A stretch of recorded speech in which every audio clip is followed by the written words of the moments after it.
예, 안녕하십니까. 2017년 19회차 무대예술 전문의 무대음향 3급 기출문제를 풀려고 합니다. 먼저 말씀드리면 제가 좀 실수를 했어요. 그러니까 요즘 들어서 계속 저희 스터디랑 계속 공부하면서 이제 그 여러 가지 문제들을 풀다 보니까 이제 제가 3년치 정도만 기출문제를 올린 줄 알고 2017년도를 이제 준비를 다시 했는데 보니까 영상을 옛날에 올렸더라고요. 2년 전에. 2년 전에 영상을 올렸는데 또 준비를 했습니다. 제가 17년도를 안 했는데 계속 16년도 얘기를 해가지고 17년도를 또 풀어버렸네요.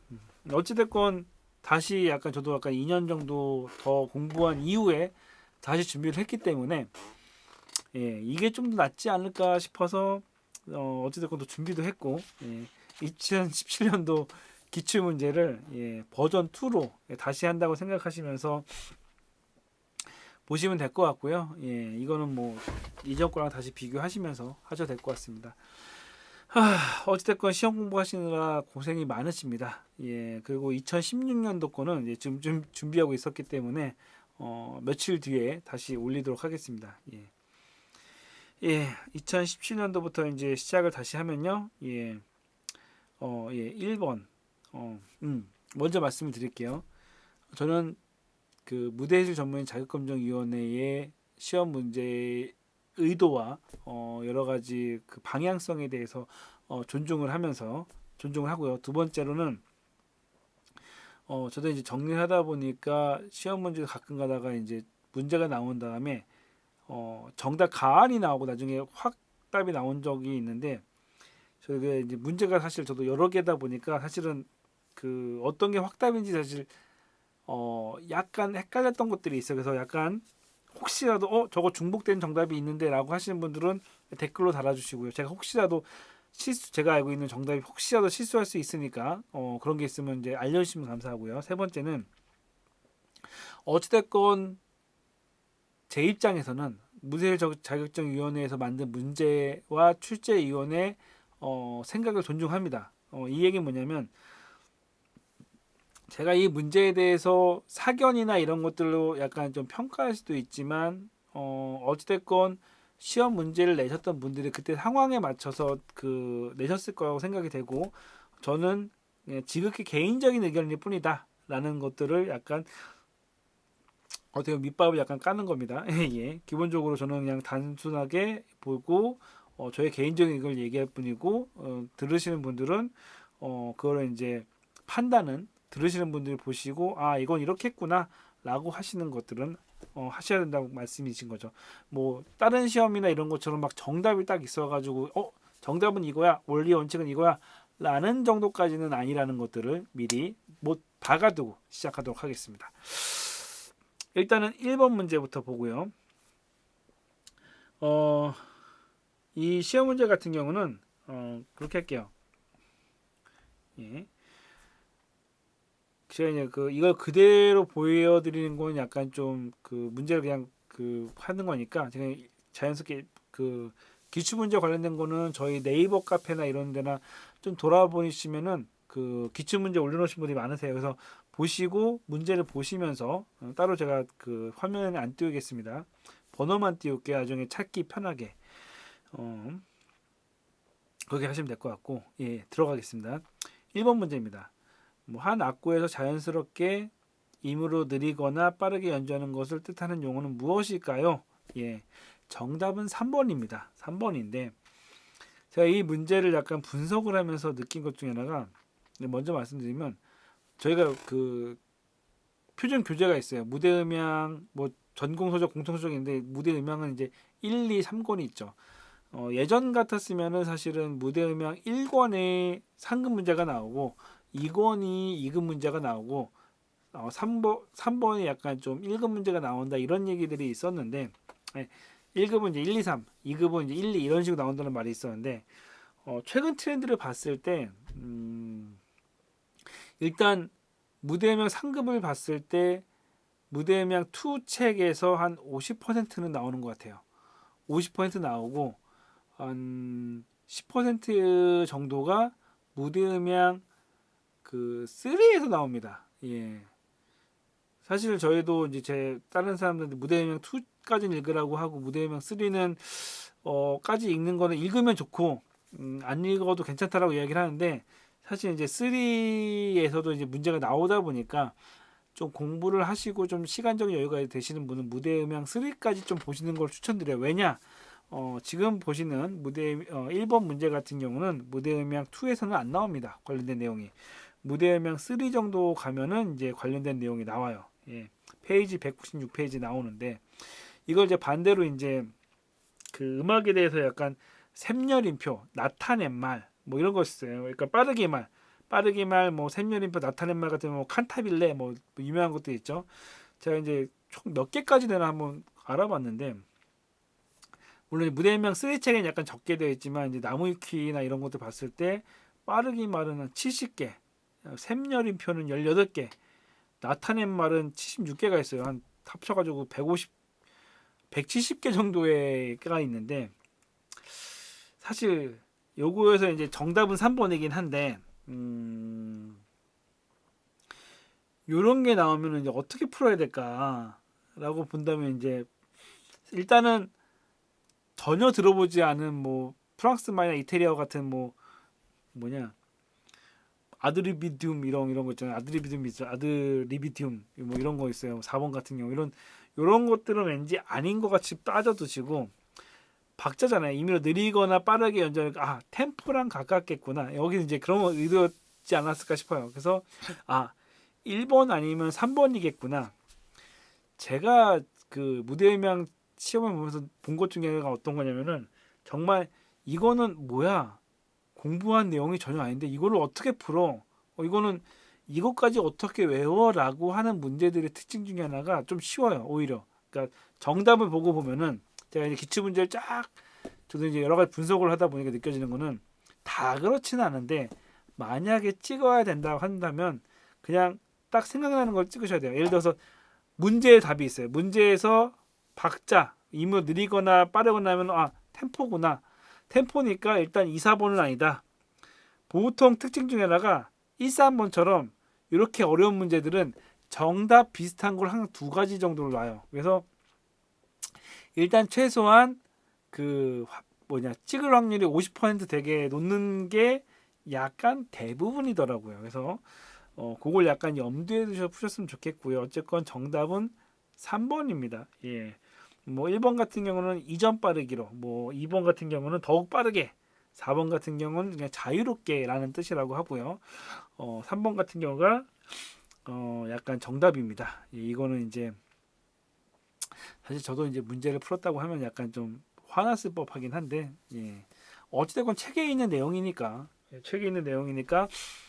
공부하셔야 되는 부분이긴 하죠. 근데 어쨌건 무대음향 3권에 지금 요 샘열인표나 나타낸 말이 한두 번씩 2, 3년에 한 번씩 나오고 있다 보니까 기회가 되신다면은 그 무대음향 3권에 있는 그 샘열인표랑 빠르게 관련된 부분 한번 보실 필요가 있다라고 말씀을 드리고요.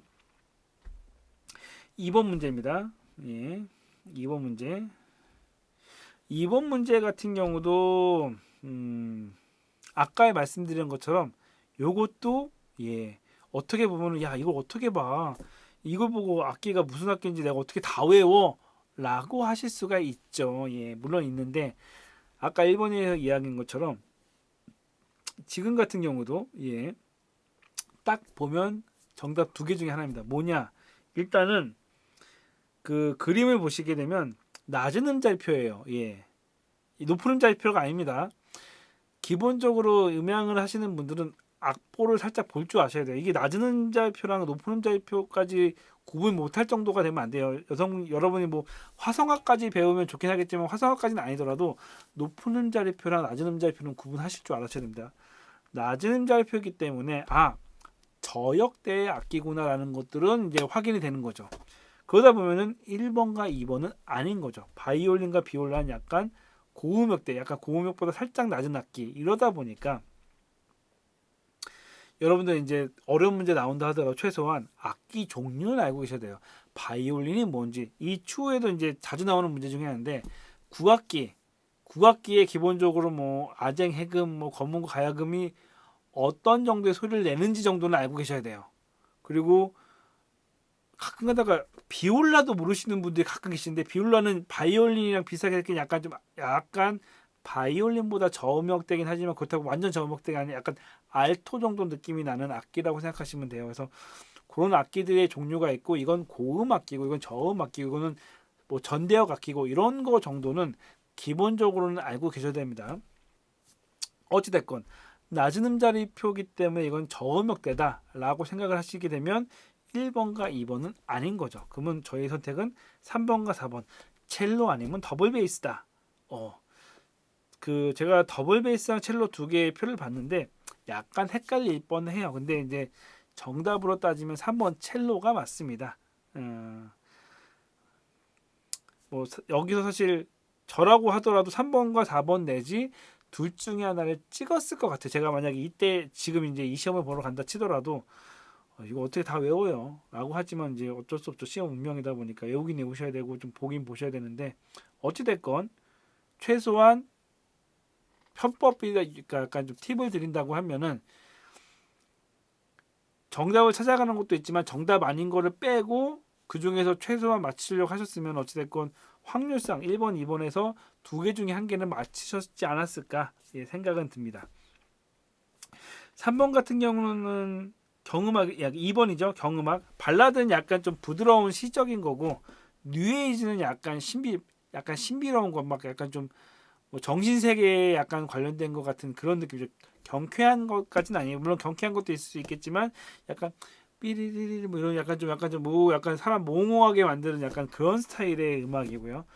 이 국민가요 같은 경우는 지금 여러분들이 뭐 국민 배우 뭐 이런 식으로 해가지고 뭐 국민 배우 국민 가수 하면 뭐 아이유 뭐 이렇게 해가지고 막 이런 식으로 해가 BTS가 국민 가수지 해가지고 BTS 노래가 국민 가수 이렇게 생각하시면 안 됩니다.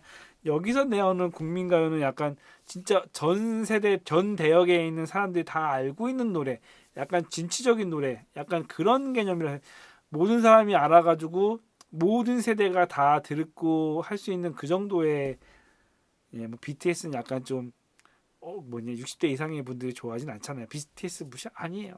BTS 좋아요. 아이유 좋죠. 근데 여기서 나오는 것들은 전 국민이 약간 듣고 노래 부르는 거기 때문에 약간 진취적이고 약간 좀 웅장하고 뭐 이런 느낌이다라고 생각하시면 되고, 편하면서도 가볍게 뭐 하는 노래는 이제 경음악. 그렇죠. 그래서 3번의 정답은 2번입니다. 4번 아까도 말씀드렸듯이 이제 악기에 대해서 아셔야 되는데, 활대를 사용한다. 이게 거기에요. 여기서 이제 국악기에서 가장 낮은 음역을 담당하는 현악기네요. 활대를 사용한다. 활대를 사용한다라고 하면은 일단은 검은고는 아니네요. 검은고의 뜻죠. 그러니까 여러분들이 그래가지고 약간 경험이 있어요. 검은고도 직접 연주하는 거 이런 것들을 보셔야 되는 거죠. 국악 재미없어 안 봐 이게 아니라 저는 이제 추천드리는 거는, 이건 실기 시험과도 영향이 있는 거예요. 여러분들은 어찌 됐건 여유가 있을 때 물론 여러 가지 유튜브 영상도 있지만 유튜브로 악기별로 한번 들어보세요. 여러 종류의 악기들이 있어요. 막 뭐 해금부터 시작해가지고 뭐 마림바도 있고 뭐 여러 가지 악기들이 있을 때 악기 관련된 연주되는 그런 영상들을 좀 보시는 걸 저는 추천드립니다. 검은고 하시는 분들, 검은고를 하는 걸 봤었으면은 검은고는 약간 뜯거나 아니면 뭐 약간 좀 나무주걱 같은 게 있어 약간 좀 그걸 뜯어요. 그렇기 때문에 활대를 이용하진 않죠. 검은고 아웃. 가야금도 이제 띠링 손가락으로 이렇게 하죠. 가야금도 아름다운 악기지만 아웃. 그럼 활대를 이용을 하는 거는 해금과 아쟁인데, 아쟁이 뭐지? 아쟁은 이제 검은고 좀 비슷해가지고 이제 활대를 이용하는 악기고요.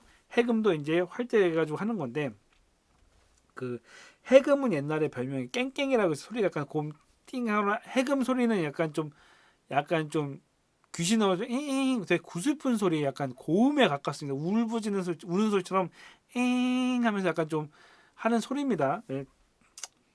해금을 잘하시는 분한테 제가 이렇게 표현하면 좀 웃길 수도 있겠지만 어쨌건 해금은 약간 고음역대를 담당하는 악기다라고 생각한다고 하면 활대를 이용하면서 저음역대 악기는 아쟁이겠죠. 가장 낮은 음역까지는 모른다 치더라도 활대를 이용하고 저음역대다 그랬을 때 기본적으로 악기의 종류에 대해서 알고 있었으면 3번 아쟁을 선택했을 거라고 생각이 됩니다. 이게 4번이고요. 이제 5번. 5번은 그 음향2 책에서 딱 이 그림은 자주 보셨을 거라고 생각을 해요. 47페이지에 나오는 거고요. 어떤 거랑 관련이 깊은 거냐? 정답은 이제 2번입니다. 먼저 위상이라고 말씀드리는데 이게 왜 그러냐면은 마이크가 있을 때 그게 있어요. 북한 이런 연설하는데 보면은 마이크가 이렇게 쫙막 열 몇 개씩 있잖아요. 근데 음향학적으로 본다면은 그거는 전혀 필요 없는 상황입니다. 마이크가 막 한 사람 앞에 10개 이상 되게 되면은 어떤 문제가 되냐면은 위상 반전이 생기는 거죠. 지금 여기 그림처럼 마이크가 이렇게 2개 있다 칩시다. 특히 이제 이거는 문제를 떠나서 알아두셔야 될 것 중에 하나가 음향학적이에요. 미관적이 아니라 음향학적인 건데 교회 그 녹화 영상 같은 것도 보면은 보통 마이크가 이렇게 2개가 되어 있어요. 사실 저희 교회도 2개가 되어 있어요. 이렇게 2개가 있어가지고 이렇게 샥 나와가지고 있는 이유 중에 하나가 목사님이 오른쪽으로 하거나 왼쪽으로 해도 소리가 안정적으로 들리게 하기 위해서 그렇게 되어 있는데 그게 이제 정 가운데 있으면은 뭐 그렇게 뭐 크게 나쁘지까지는 않은데 목사님이 약간 위치가 바뀌거나 하게 되게 되면 거기서 위상이 반전되는 현상이 생깁니다. 위상 반전이 어떤 거냐면 이게 정 가운데가 이렇게 되어 있어가지고 제 입과 마이크 간의 거리가 똑같으면 큰 문제가 없는데 약간 이렇게 해서 얘기를 하게 되면 여기는 가까운데 여기랑은 멀어지게 되면서 그 차이가 생기죠. 예를 들어서 이렇게 되면은 요 정도쯤의 차이가 생기는데 이렇게 했을 때 요 정도 차이 나는 거에 2배 되는 거. 요 정도 차이 나는 거랑 연관된 주파수가 이쪽에서는 이렇게 들어가는데 반대쪽에서는 이렇게 들어가기 때문에 요 관련된 주파수가 그 믹서에서는 위상 반전이 생기는 거죠. 여기서는 플러스가 돼서 마이너스로 갔는데 반대쪽에서는 마이너스 플러스로 가요. 그렇게 되면 2개가 상쇄가 되겠죠. 그러면 특정 주파수가 상쇄가 되거나 아니면 특정 주파수가 부스트가 되겠죠. 부스트가 되면서 소리에 왜곡이 생기게 됩니다. 그 그림이 왼쪽에 있는 건 그런 내용이고 오른쪽의 내용은 마이크가 하나라고 하더라도 제 목소리가 이렇게 갔다가 뭐 여기서 아마 그 문제가 아마 1km가 나왔을 거예요. 이렇게 갔는데 튕겨져 나가는 것도 튕겨져 가다가 나가다 보니까 이 거리랑 이게 위상 반전을 일으켜가지고 뭐 1km 같은 경우는 17cm 절반이니까 17cm로 해가지고 그 절반 정도 되는 주파수 길입니다. 그것이 영향을 미쳐가지고 위상 반전이 돼서 소리가 상쇄되거나 아니면 어떤 소리가 부스터 돼가지고 소리에 왜곡이 생기는 현상이 생길 수 있다라고 하는 것이 문제 5번에 대한 내용입니다. 그렇게 생각하시면 되고요. 그래서 이제 그 문제 5번의 정답은 2번 위상과 관련된 그림이었다라고 생각하시면 되고요. 이제 문제 6번. 제가 이제 문제 6번 때문에 사실은 정석을 다시 보면서 한참 다시 공부를 했어요. 정리를 다시 말씀드릴게요. 마이너스 136dB로 추적되는 스피커에서 200m 떨어진 곳에서 이론적으로 음압은 어떻게 되느냐라고 하면서 계산식이 나왔어. 로그가 나와서 그래서 이것 때문에 로그에 대해서 다시 한번 설명을 하고 계산을 해봤는데 일단 로그로 들어가기 전에 가장 기본적으로 제가 저희 친구들한테 이야기하는 것도 있어요. 너희들은 기본적으로 음향 시험 보기 전에 묻지도 따지지 말고 요거는 외워둬라. 공식도 생각하지 말고 외워들어야 될 것이 뭐냐. 스피커가 하나가 있고 90dB라고 예를 들어서 90dB 스피커가 하나가 있고 옆에 똑같은 90dB 스피커가 똑같은 스피커가 2개가 있어서 볼륨이 2배가 되면 그게 플러스 3dB다. 원인이 뭐냐고 이유가 뭐냐고 하지 마라. 그냥 외워라 라고 하는 게 있어요. 그렇게 했을 때 스피커가 2개가 생기면 플러스 3dB다. 그리고 스피커를 이렇게 듣고 있다가 내가 거리가 2배가 늘어나게 되면 이건 마이너스 6dB다. 예. 이건 나중에 다시 할게요. 2배가 마이너스 6dB고 전류가 2배면 플러스 3dB다. 그리고 전압이 2배면 플러스 6dB다 라고 이야기를 해요. 그리고 혹시 동위상이면 플러스 6dB다 라고 이야기. 이거는 너희들이 묻지도 따지도 말고 그냥 외워라. 예. 왜냐하면 이거랑 관련된 것들이 시험 문제에 자주 나옵니다. 예. 특히 전류로 나오거나 전압으로 나오는 경우가 있습니다. 제가 처음에 옛날에는 가볍게 그냥 무조건 2배는 3dB, 거리가 2배면 마이너스 6dB 이것만 기억해라고 얘기했는데 하다 보니까 문제에서 전류로 나올 때가 있고 전압으로 나올 때가 있어요. 이거는 공식 관련된 거는 제 유튜브 찾아보면 어딘가 있을지도 모르는데 약간 길어지니까 간단히 넘어가면 전압이 2배가 되면은 전류는 4배가 되는 현상이 생깁니다. 이거 공식에 따라서. 그러다 보니까 6dB가 생기는 거예요. 그러니까 전압이 2배는 전류가 4배가 되다 보니까 6dB가 된다. 그리고 이거는 8번 문제랑도 연관이 된 건데 거리가 2배가 되면 역자성의 법칙에 의해서 거리가 2배가 되면 가로랑 세로가 2배가 되면서 면적이 4배가 돼요. 그래서 면적이 4배가 되면서 2배가 아니라 4배가 되니까 4배가 된 만큼 멀어지니까 마이너스 6dB가 되는 거죠. 예. 이런 원리가 있다고 쳐요. 동위상은 뭐냐? 동위상은 현실적으로 완벽하게 일어날 기회는 없는데 스피커가 아무리 2개 옆에 붙어 있다 하더라도 그냥 붙어 있으니까 3dB인데 정확하게 일치한다. 정확하게 그게 물리적으로 불가능한 거죠. 정확하게 2개의 스피커가 정확하게 한 지점에서 나온 소리가 딱 마주치는 경우가 있다라고 하면은 그랬을 때는 플러스 6dB가 된다라는 게 있어요. 동위상에서는 플러스 6dB 정도까지 된다라는 요걸 그냥 외워둬라라고 이야기를 해요. 그랬을 때 간단하게 생각하면은 저희가 136dB가 있습니다. 문제 6번으로 가서 거리가 200m라고 얘기했을 때 기준점은 그럼 뭐죠? 1m입니다. 기본은 일단 1m라고 했으면 기본 1으로 생각하시면 돼요. 이렇게 하면 돼요. 일단은 1m에서 들었을 때 136dB예요. 2m에서 듣게 되면 얼마죠? 마이너스 6dB가 되기 때문에 130dB가 됩니다. 예. 그리고 2배 더 멀어져 가지고 4m가 됐다. 마이너스 6dB 하니까 124dB죠. 예. 2배 8이요. 118. 요 아닙니다. 16이요. 112. 그 다음에 32요. 106. 64요. 100. 128이요. 94. 그런 다음에 256이 됐지 않습니까? 2배는. 그러면은 88이 되어야 되는데 200m니까 128과 256 사이쯤 되니까 대충 90dB 정도 되겠네. 여기 보기가 80, 90, 100, 110이니까 2번일 가능성이 크네라고 얘기하면은 맞아요. 예, 정답은 2번입니다.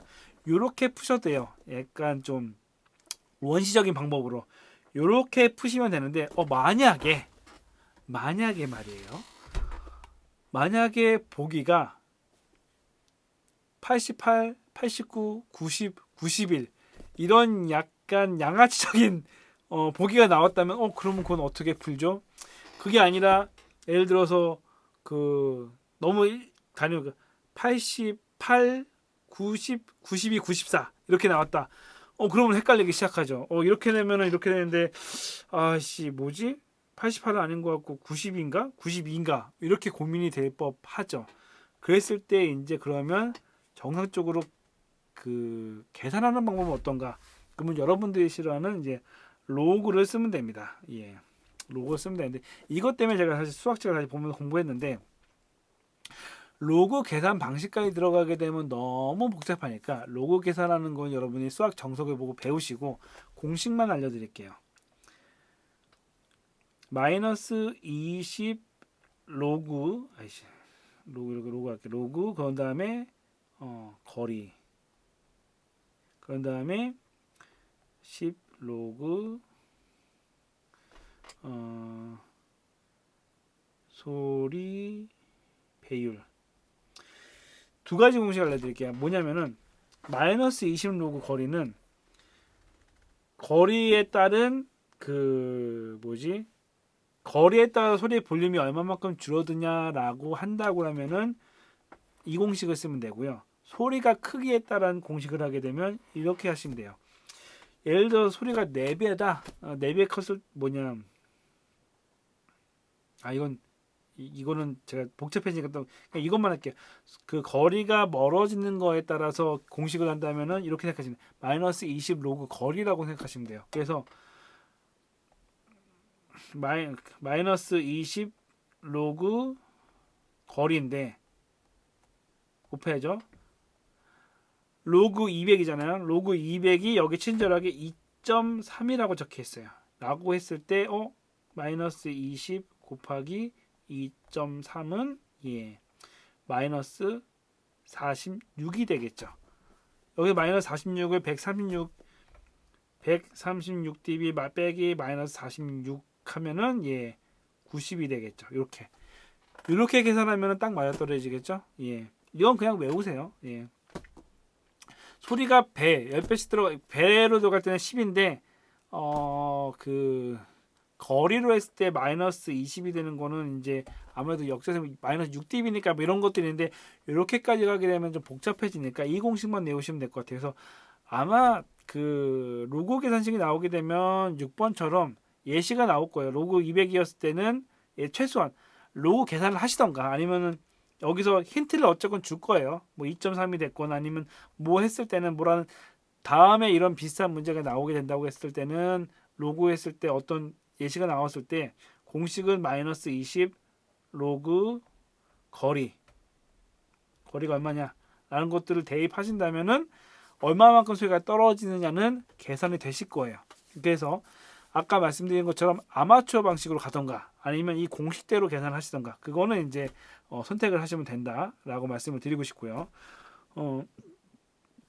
그와 더불어 이제 8번이 그렇게 되죠. 8번 문제가 옳지 않은 것은 방금 얘기했잖아요.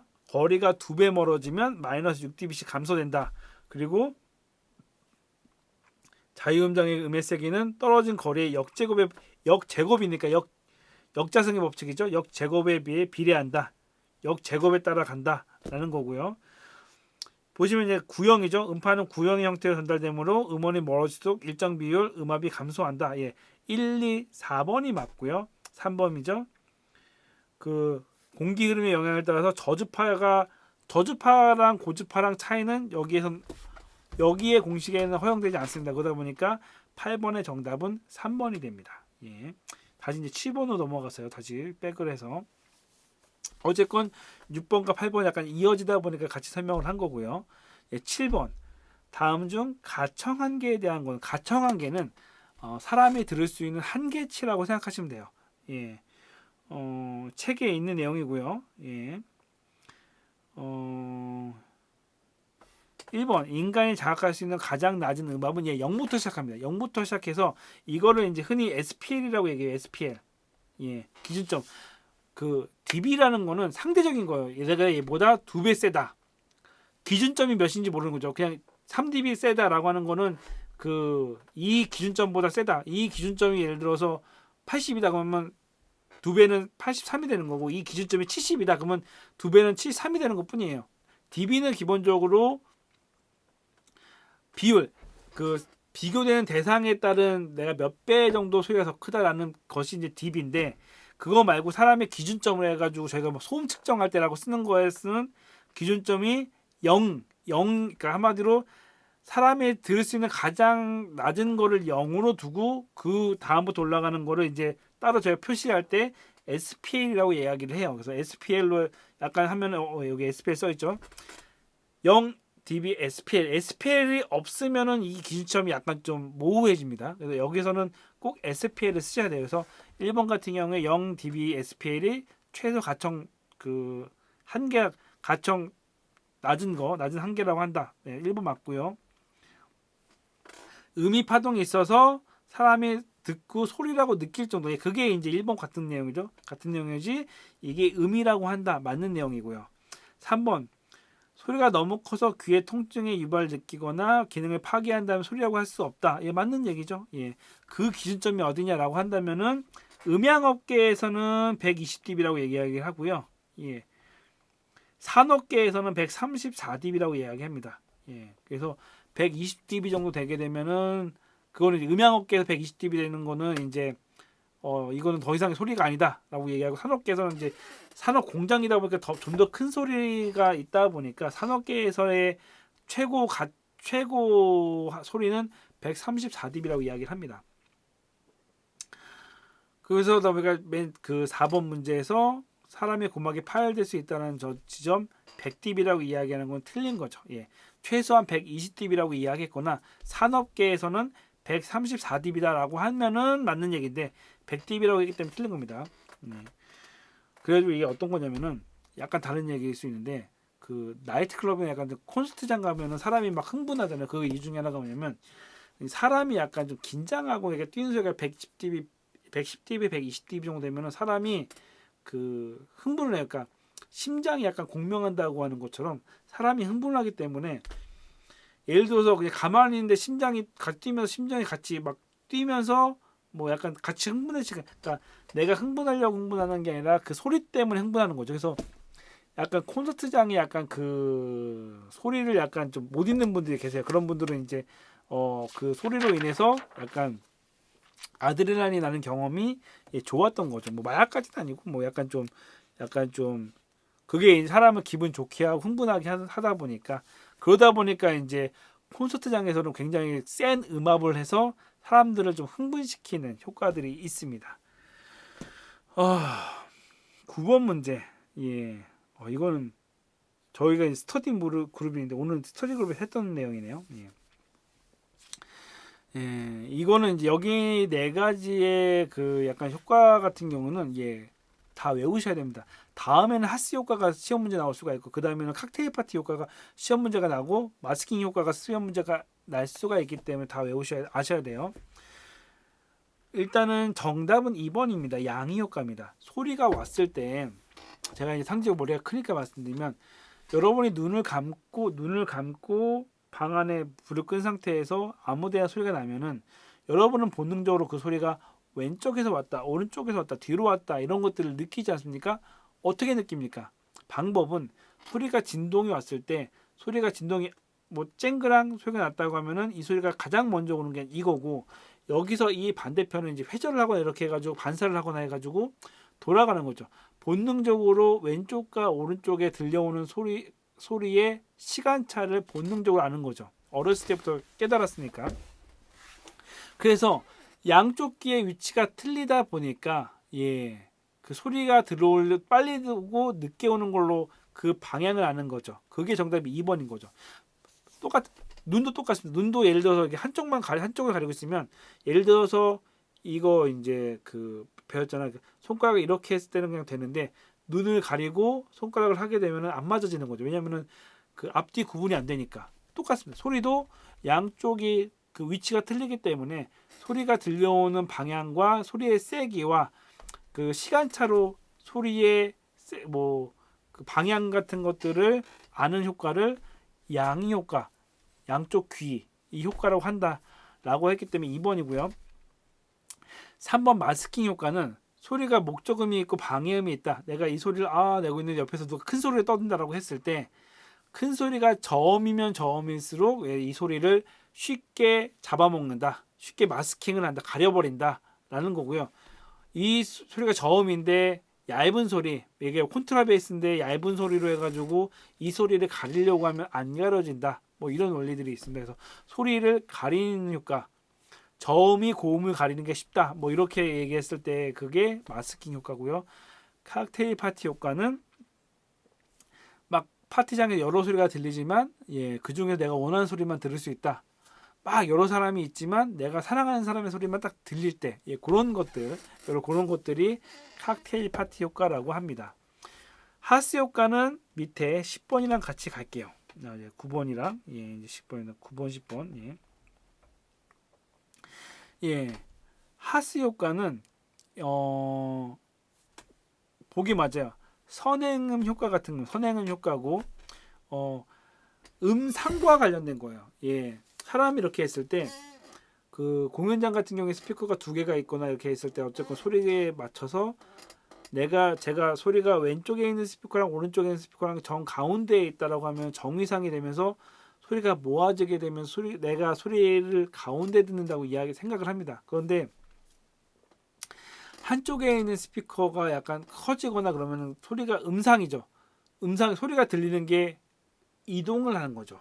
이동을 하거나 아니면은 여기서 얘기하는 거는 딜레이가 생기면 예를 들어서 그 여기서 얘기하는 거는 5ms에서 30ms 정도의 그 딜레이가 생기면은 10dB 정도가 살짝 커지는 효과가 나타난다고 합니다. 그래서 딜레이를 통해서 딜레이가 주어지면서 소리가 커지는 효과가 나는 것들, 이런 것들이 하스 효과라고 생각을 하시면 됩니다. 언더발콘이 얘기하면 언더발콘이 아마 딜레이가 생기니까 딜레이 관련된 거 얘기니까 딜레이 관련된 거, 선행음, 음상 관련된 효과는 하스 효과다라고 기억을 해두시면 좋습니다.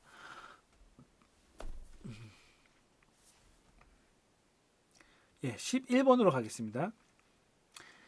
야외에서 공연을 하는데 스피커의 소리가 주간보다 야간에 멀리 전달되는 성질은 무엇인가? 요거는 이렇게 생각하시면 돼요. 낮말은 새가 듣고 밤말은 쥐가 듣는다라는 생각을 하시면 돼요. 여러분, 쇠를 두 개를 붙여놓은 상태에서 왼쪽에는 뜨겁게 하고 오른쪽에 차갑게 하면 이 쇠는 어떻게 휠까요? 예, 정답은 차가운 쪽으로 휩니다. 왜냐하면 쇠가 이렇게 붙어 있고 뜨겁고 차가우면 여기 뜨거운 쪽은 팽창을 하고 추운 쪽은 수축을 하기 때문에 이 쇠는 이쪽으로 휠 수밖에 없는 거죠. 지표면은 똑같습니다. 지표면에서 사람이 있다고 쳤을 때 소리를 지른다고 쳤을 때 낮에는 땅이 뜨겁습니다. 뜨겁고 밤에는 그러니까 낮에는 땅이 뜨겁고 그 하늘에는 공기가 차가운 거죠. 밤에는 반대죠. 땅이 빨리 식습니다. 땅이 차갑고 하늘은 상대적으로 빨리 안 식다 보니까 하늘 쪽에 약간 좀 따뜻한 기운들이 있습니다. 그래서 낮에는 이게 그 땅이 뜨겁기 때문에 이게 위로 올라가는 거죠. 예. 밑에 있는 거는 늘어나고 위는 수축이 되기 때문에 소리가 위로 올라가고 밤에는 소리가 이렇게 내려가는 현상이 생깁니다. 그러다 보니까 여러분 축구공처럼 이렇게 휜다라고 표현해서 축구공처럼 생각하시면 안 돼요. 위로 날아가니까 소리가 더 멀리 전달되는 거 아니야라고 하는데 아닙니다. 소리가 위로 올라가면서 사람이 이 정도 사람의 키는 이제 1.2m 안 넘어가잖아요. 근데 이렇게 얘기해서 소리가 위로 하게 되면 사람이 인식을 못하는 거죠. 대신 예를 들어서 소리를 질렀을 때 산 위에 있는 사람은 잘 들을 수 있더라도 같은 평지에 있는 경우는 소리를 오히려 못 듣게 됩니다. 그래서 낮에는 이렇게 올라가고요. 올라가고 이렇게 하다 보니까 그러니까 평지가 아닌 경우가 평지라면은 소리를 오히려 못 듣게 되는 거고 밤이면은 소리가 땅바닥으로 가기 때문에 소리가 안 들리는 것처럼 보이지만 소리가 가는 것도 밑으로 가기 때문에 오히려 위로 올라갈 소리가 밑으로 내려가면서 소리가 멀리 전달이 됩니다. 그래서 외우기 쉽게 말씀드린 거는 그 낮말은 새가 듣고 밤말은 쥐가 듣는, 새는 위에 있으니까 낮말은 새가 듣고, 이거 굉장히 과학적인 거예요. 새가 위에 있으니까 낮말은 위로 올라가기 때문에 새가 듣고 밤에는 쥐는 이제 바닥에 이제 약간 구멍 뚫고 하니까 밤말은 소리가 밑으로 내려가다 보니까 쥐가 듣고, 이렇게 생각하시면은 이해하기 편하실 거예요. 그래서 소리가 멀리 가는 거는 그 굴절, 이렇게 1번이죠. 굴절 때문에 그렇다. 반사 같은 경우는 소리가 튕기는 거고, 그러니까 반사는 소리가 갔다가 튕기는 거고요. 회절은 그 어떤 장애물이 있을 때 소리가 갔다가 그러니까 부메랑처럼 돌아가지고 이렇게 회전하는 거, 회전문처럼 도는 거를 회절이라고 그러고, 간섭은 소리가 영향을 미치는 걸 간섭이라고 하죠. 정답은 이제 1번이죠. 굴절. 소리가 약간 휘는 거. 예. 회절과 굴절 살짝 그 헷갈리시면 안 됩니다. 12번은 저희 시험 문제 풀다 보니까 12번도 그렇고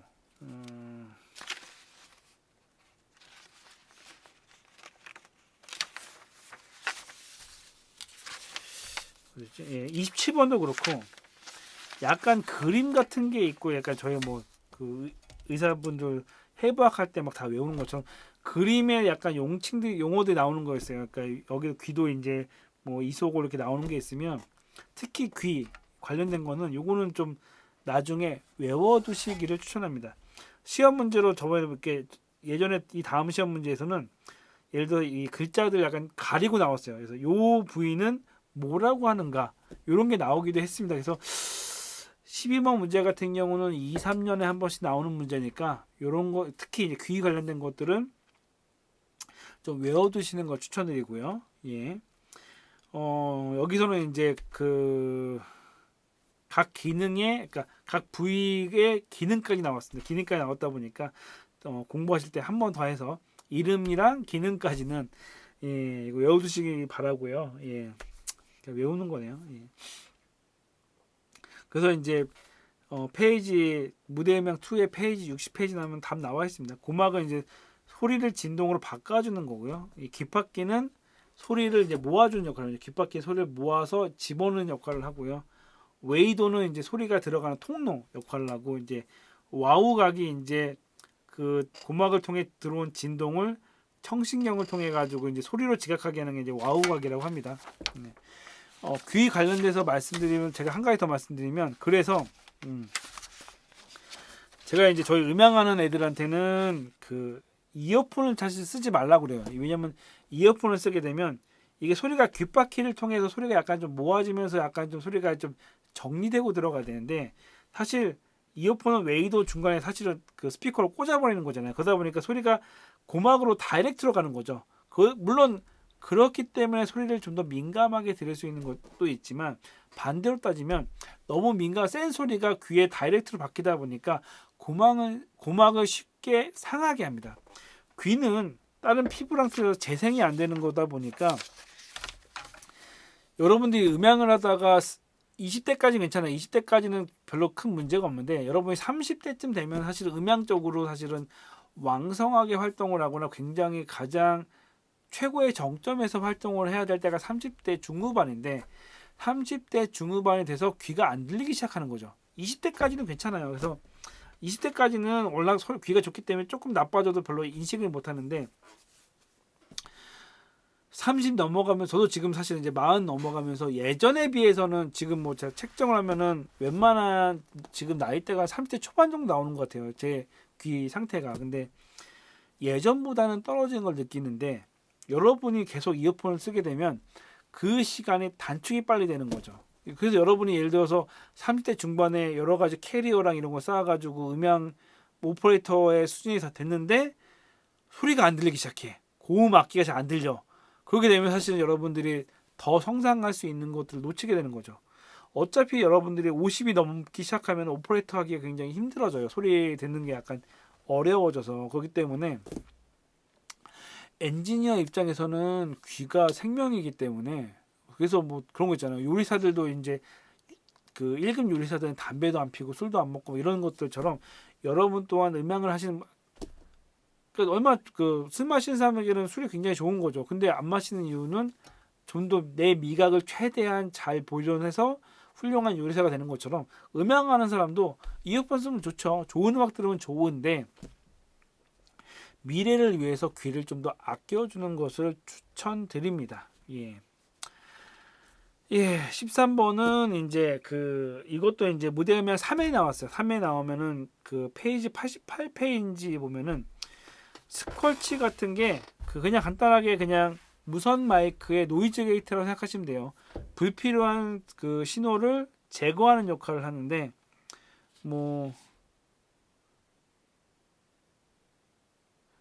일단은 그 뭐 고음역만 뭐 그 스컬치도 약간 여러 종류가 있어요. 뭐 노이즈만 구별하는 게 있고 고음 영역만 선택해가지고 뭐 통과시키고 있는 거 한마디로 게이트처럼 지정된 소리 이상만 이제 들어가게 하거나, 그러니까 소리를 약간 구분해서, 그러니까 게이트랑 약간 비슷하게 생각하는 거죠. 게이트는 이제 문이 닫히고 열는 건데 스콜치는 원하는 소리만 집어넣는 거, 고음 영역 때만 집어넣고 저음 때는 안 집어넣고 이런 역할을 하는 게 이제 스콜치다 보니까 13번의 정답은 이제 1번이 되는 거고요.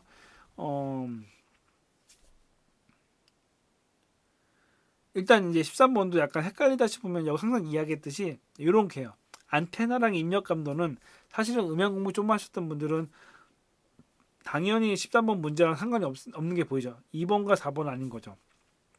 공부를 하셨다면. 그러면 사실 찍는다고 하더라도 1번과 3번을 찍어야 되겠죠. 3번 같은 경우는 이제 컴프랑 익스펜더를 합친 거라고 합니다. 그 컴펜더가 이제 컴프랑 익스펜더 합쳐가지고 그 원리를 살짝 말씀드리면 그 음향에 대한 기본 다이나믹 마이크는 90dB까지 올라가는데 전파, 그러니까 무선 마이크 전파를 통해서 가는 것들은 사실은 기본 자연계에 있는 그 다이나믹 레인지보다 좀 작을 수밖에 없어요. 그래서 전파를 통해서는 60dB 정도밖에 안 날아가는데 이 소리를 그냥 자연계의 소리를 그대로 집어넣게 되면 디스토션 생기거나 아니면 소리가 다 전달이 안 되니까 자동적으로 컴프레서 해가지고 소리를 60dB 이하로 줄인 다음에 나갈 때 다시 확대해가지고 자동적으로 줄였다가 키우는 거. 한마디로 음질이 손실 안 되고 전송이 될 수 있게 하는 장비가 이제 컨벤더라고 합니다. 예. 나중에 다음에 이제 똑같은 문제에서 그 노이즈 게이트 관련된 게 아니라 컴퓨터링이래. 디스토션이 안 생기게 소리를 자동적으로 다이나믹 레인지를 줄였다가 그 다시 좀 원상복귀하는 그 기능은 무엇인가라고 했었으면 3번이 정답이겠죠. 그렇게 생각하시면 되고요. 14번 문제. 14번 문제를 풀 때 그 생각을 해서 14번 문제가 왜 나왔을까라고 생각한다면은 일단 정답부터 먼저 하고 얘기할게요. 정답은 일단 3번입니다. 3번이고 여러분 이제 이 단위를 이야기할 때 DBV가 있는데 DBV 소문자 V가 있고 대문자 V가 있는 거 아시죠?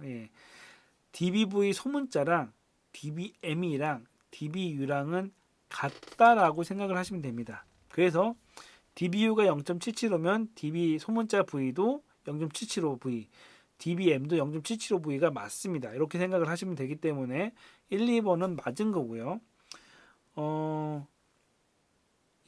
DBU의 그 원칙은 600옴. 보통 이제 마이크가 600옴이라고 하는데 그걸 기준으로 해가지고 1mW를 출력할 수 있는 전압이 dBU입니다. 그렇기 때문에 그 1, 2, 4번이 맞고요. 3번 같은 경우는 직류가 아니라 교류입니다. 교류이기 때문에 아니다라고 생각하시면 돼요. 그래서 이 문제를 보면서 이제 일단 정답은 3번인데 14번 문제가 그럼 왜 나왔을까 생각해서 14번 문제의 주요 원점은 이제 만약에 제가 14번 문제를 보고 제가 판단한 거는 문제 내시는 분이 음향하는 사람이 DBU, DBM 이런 거에 대한 기본적인 원리를 아셨으면 그러니까 알기 원하는 마음을 내셨다는 생각이 들어요. 이 얘기 뭐냐면 사실 이 뒤에 시루치랑도 약간 관련이 그러니까 이 뒤에 문제랑도 관련이 있더라고요. 관련이 있는 건데 뭐냐면 음향에서는 직류랑 교류가 있습니다. 직류는 어찌됐건 전체적으로 그 그러니까 전압이 똑같아요. 예를 들어서 뭐 9V다 9V면은 뭐 좀 이따가 줄어들 수 있지만 기본적으로 건전지를 제외한 기본 DC 9V면 아주 일정하게 진행이 돼요. 근데 교류 같은 경우는 전류가 왔다가 플러스 마이너스 왔다 갔다 하다 보니까 실질적으로 내는 전기가 틀려요. 최고치가 있고 평균치가 있고 실효치가 있어요. 최고치는 뭐냐? 이 전기의 최대한 순간적으로 들어올 수 있는 최고치 전압이 있고 평균치는 요거에서 일단 기능적으로 이거 두 개 합쳤을 때 비는 부분 있죠. 비는 부분 빼고 전체적으로 이 전기라고 했을 때 전기가 들어오는 거의 평균치 정도라고 이야기를 하고요. 실효치는 일단 여기서 실질적으로 간단하게 얘기하면 실제로 효과를 낼 수 있는 그러니까 전기에 실제 효과를 낼 수 있는 수치라고 생각을 일단 하시면 되는데 여기서는 이제 그 저희가 기본적으로 소리가 DB 그러니까 교류로 되어 있다 보니까 이 여기서 교류랑 직류랑의 약간 이제 변하는 것들이 생깁니다. 그랬을 때 문제에서 직류랑 교류랑 이 차이점에 대해서 짚고 넘어가길 원하지 않았을까라는 생각이 들어요. 여기 좀 더 자세한 거는 이 뒤에 문제 시루치에 다시 설명을 하긴 할 텐데, 이 문제의 주된 내용은 DB랑 직류랑 교류랑 연관성이 어떻게 되어 있느냐, 거기에 대한 것들을 파악을 하라라는 뜻이 아닐까라는 생각이 듭니다. 어쨌건 그렇게 생각하시면 되고,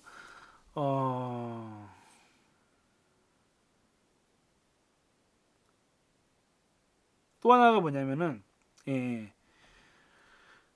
여기서 보시게 되면 이제 DBU가 있고 DBV가 있어요. 근데 DBV, 그러니까 DBU는 소문자 VM 이거랑 같은 거죠. 근데 어떤 게 차이냐면은, 여러분, DBU 소문자 VM이랑 DBV 대문자랑 어떤 차이가 있는지를 생각을 하셔야 돼요. 어떤 차이가 있을까요? 이거는 약간 비슷한 개념이 뭐냐면은, 핑크 노이즈랑 화이트 노이즈예요. 똑같은 노이즈예요. 똑같은 노이즈인데 화이트 노이즈는 전 대역이 고르게 퍼진 게 화이트 노이즈고, 핑크 노이즈는 주파수가 2배가 될 때일수록 마이너스 3dB씩 되는 게 핑크 노이즈인 거죠. 두 개 다 일정한 방향을 가지고 있어요. 전체적으로 골고루냐 아니면은 전체적으로 좀 내려가는 분위기긴 한데, 제가 이제 저희 팀들한테 주로 하는 얘기 중에 하나가, 핑크 노이즈랑 화이트 노이즈랑 주요되는 이유 중에 하나는 뭐냐면, 화이트 노이즈는 이걸로 해서 어쨌건 일정한 것으로 인해서 어떤 측정용으로 쓰는 건 둘 다 비슷하다. 측정용으로 쓰는데, 화이트 노이즈는 기기에 대한 측정이다. 기기에 대한 측정이기 때문에 그 기계가 정상적으로 작동하느냐, 똑같은 그 대역이기 때문에 기계의 정상 여부를 확인하는 테스트용으로 쓰는 게 화이트 노이즈고, 핑크 노이즈는 등청강 곡선처럼 사람의 귀는 고음을 잘 못 듣기 때문에, 이렇게 되었을 때 사람이 평평하게 듣기 때문에 핑크 노이즈를 통해 가지고 사람 귀랑 관련된 소리를 측정을 한다.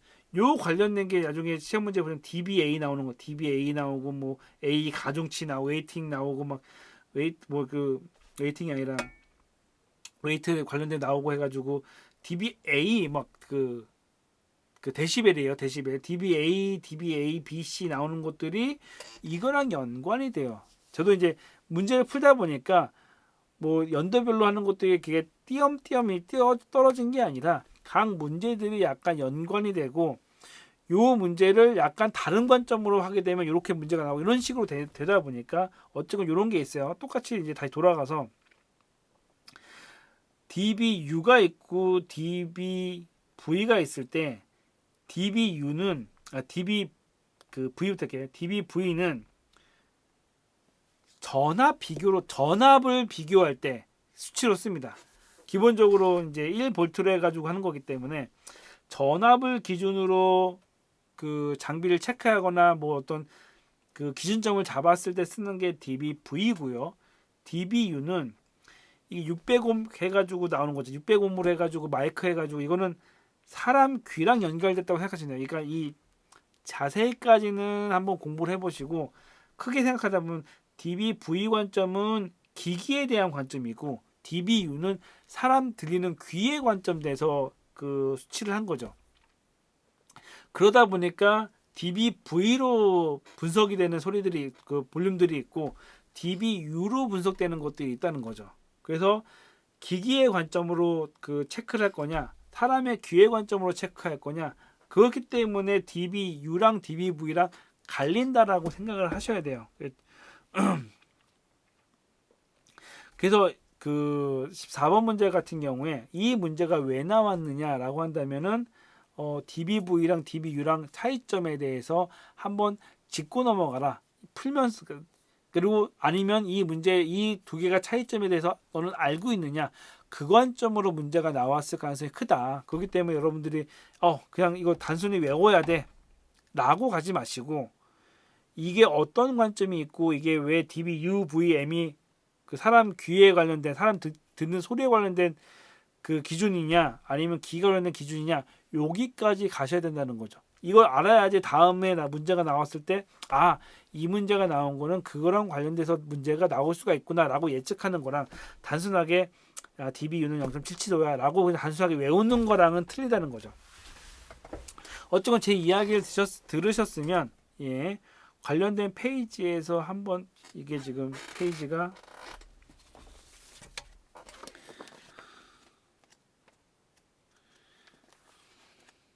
예, 87페이지입니다. 87페이지 관련된 것으로 한번 제 이야기를 듣고 한번 다시 한번 생각을 해보세요. 그래서 예, 생각을 하셔가지고 예, 여러분의 것을 좀 만드셨으면 좋겠습니다. 비슷한 거 있다 나중에 시로치랑은 좀 다른 내용이구나. 다른 내용이긴 한데 또 이야기를 하겠습니다. 이 부분에 대해서 제가 나중에 좀 정리를 좀 더 해가지고 아예 한 단원으로 해가지고 유튜브 영상 한번 올려볼게요. 좀 이거는 좀 생각해볼 문제가, 그러니까 좀 짚고 넘어갈 문제 같아서 그렇게 하고요. 15번 같은 경우는 예, 그 똑같아요. 이게 그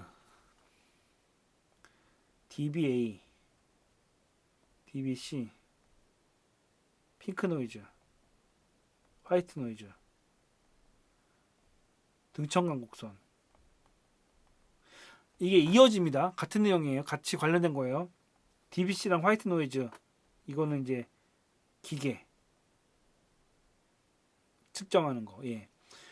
DBC 화이트 노이즈 기계 측정하는 거 이거는 같이 연관되는 것들이고요. DBA 핑크 노이즈 등청강 곡선 연결되는 거예요. 왜? 등청강 곡선이 뭐냐? 사람의 귀는 이 귀 특징상 잘 봐요. 이 귀 특징상 작기 여기 구조상 그 고음은 들어가기 쉬워요. 저음은 들어가기 어렵죠. 그래서 그 고음 같은 경우는 볼륨이 작아도 귀로 잘 들어옵니다. 저음은 파장이 길다 보니까 똑같은 볼륨일 때는 고음보다는 작게 들리는 거죠. 마이크로 측정할 때는 마이크는 고음이나 저음이나 똑같은 볼륨으로 받아들이는데 사람의 귀는 사람의 귀 특징상 어쩔 수 없이 똑같은 볼륨이라고 하면은 그 저음보다는 고음을 잘 받아들일 수밖에 없어요. 그게 얘기되는 게 등청강 곡선이고요. 그렇기 때문에 체크할 때 핑크 노이즈처럼 저음은 세고 고음은 작은 주파수 그 노이즈가 체크를 해야지 사람 귀에는 핑크 노이즈가 전 대역이 약간 고른 것처럼 느껴진다. 그래서 핑크 노이즈 연결되고요. 그래서 소음도를 측정할 때 생활 소음 사람이 그냥 기계로만 하게 되면은 똑같은 저음일 때 기계로 측정해 C로 했을 때는 이건 소음인데 그 dBA로 측정하게 되면 사람 귀에는 잘 안 들리기 때문에 똑같은 소음인 저음대역도 사람 귀에는 별로 안 들리기 때문에 소음으로 안 느껴져서 소음도 측정할 때 그 저음이 큰 거는 약간 좀 필터링 해가지고 좀 그 범위에서 약간 밖으로 한다라는 것 때문에 그 필터링하는 게 dBA 이 세 개가 이어진다라는 거죠. 예. 그래서 등청강 곡선이 나오거나 아니면 핑크 노이즈가 나오거나 dBA가 나오거나 돌아가면서 문제가 나올 수도 있고 이 관련된 것들은 어떻게 보면은 믹서나 이런 레벨에서는 레벨이 뜨지만 사람 귀랑은 틀리다라는 것들을 그 문제를 푸는 사람이 확실하게 이해하고 넘어가길 바라서 나오지 않았을까라는 생각을 합니다. 그렇기 때문에 1번 이런 현상은 인간의 귀의 구조와 무관하다. 아니죠. 귀의 구조가 이렇기 때문에 나온 거다라고 생각하기 때문에 정답이 그래서 1번인 거죠. 그래서 15번 정답은 1번이고요.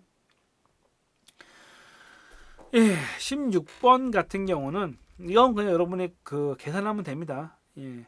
가장 센 거는 이제 썬더볼트가 가장 속도가 빠릅니다. 다른 것들은 메가급인데 예, 썬더볼트는 기가급입니다. 그래서 속도가 가장 빠르고요. 일단은 1번은 없겠죠. 예, USB 3.0이 있으니까 1번은 아마 제외하셨을 거고요. 예, 컴퓨터나 기계를 잘 하시면은 이제 3번 같은 경우도 사실은 옛날 모델이니까 예, 맥북을 좀 쓰시는 분들은 3번 요즘 안 나오죠. 맥북에. 예, 그러다 보니까 3번은 아마 무시하고 2번이나 4번 중에 고르셨을 수도 있는데 예, 지금은 이제 가장 빠른 건 4번이고요. 요게 이제 5년 전이다 보니까 지금 이렇게 나오는데 이제 만약에 문제가 나온다면 이제 그거죠. USB-C 타입이나 이제 단테 뭐 이런 것들 뭐 이런 게 나올 수가 있겠죠. 예. 그렇기 때문에 USB-C 그 이런 것들은 왜냐면 D스타일 전송 방식 관련된 것들은 자주 나오는 문제긴 해요. 근데 왜 이 부분 따로 배워야 되냐면은 무대음향 2에는 저거 안 나옵니다. 왜냐면은 무대음향 2까지만 하더라도 이런 D스타일 전송 방식 이런 USB-C 타입 이런 게 안 나왔을 당시다 보니까 지금은 이제 활용하고 있긴 한데 다시 나온다면 USB-C 타입이나 이런 것들이 나올 가능성이 있기 때문에 한번 여러분이 USB-C 타입이나 아니면은 뭐 썬더볼트 지금 3까지 나왔죠. 예, 썬더볼트 같은 것들 한 번씩 체크해 가지고 속도 차이가 어떻게 되느냐는 한번 체크를 해 보시기 바랍니다. 네. 예, 17번 문제. 정답은 4번이고요.